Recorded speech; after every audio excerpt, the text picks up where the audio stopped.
কিভাবে একটা মানুষকে পাথর মেরে হত্যা করা হয়েছে।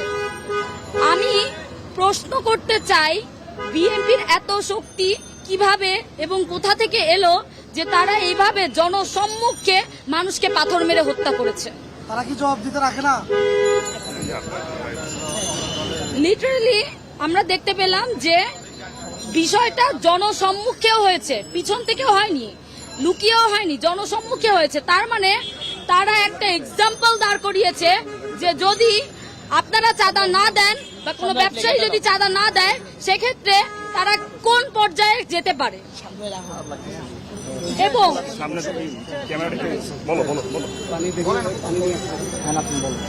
পরবর্তীতে আমরা দেখতে পেয়েছি কোন পর্যায়ে যেতে পারে, এটা আমরা দেখেছি। এবং আমি এখানে আরেকটা বিষয় বলতে চাই যে মিডিয়া কি করেছে।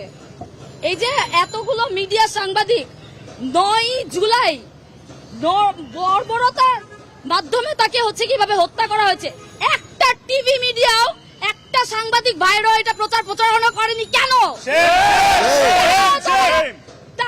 তারা কি আবারও কোন দলের আনুগত্য প্র্যাকটিস করছে?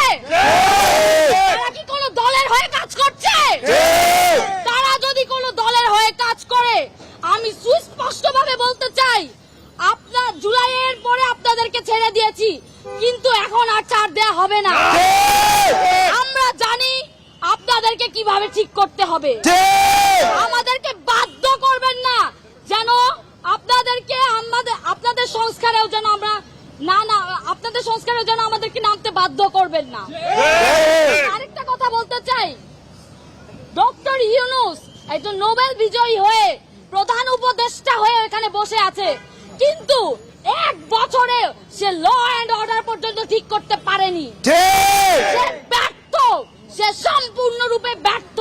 আমি প্রশ্ন রাখতে চাই সে কি করছে, এবং বলতে চাই যদি আপনি এখনো ভাজা সোজা না করে দাঁড়ান এবং যদি কঠোর ব্যবস্থা না নেন এবং দায়িত্ব না নেন, আমরা আপনাদের উদ্দেশ্যে রওনা হব।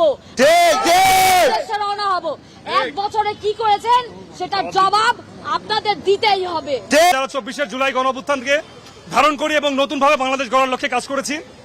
আমরা চেয়েছি বাংলাদেশে কোনো সন্ত্রাসবাদ কিংবা কোনো ধরনের চাঁদাবাজি যাতে না হয়, সেটা যে কোনো দলই হোক, যে কোনো গোষ্ঠী হোক, নির্দিষ্ট কোনো দলের জন্য আমাদের এটি বাধাবন্ধকতা নাই।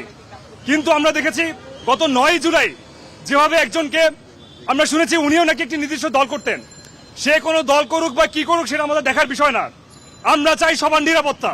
যে জন্য 24 জুলাই গণঅভ্যুত্থান ঘটেছিল সেটি যদি ব্যর্থ হয়, সে আওয়ামী লীগ হোক না বিএনপি হোক, সেটা আমার দেখার দরকার নাই।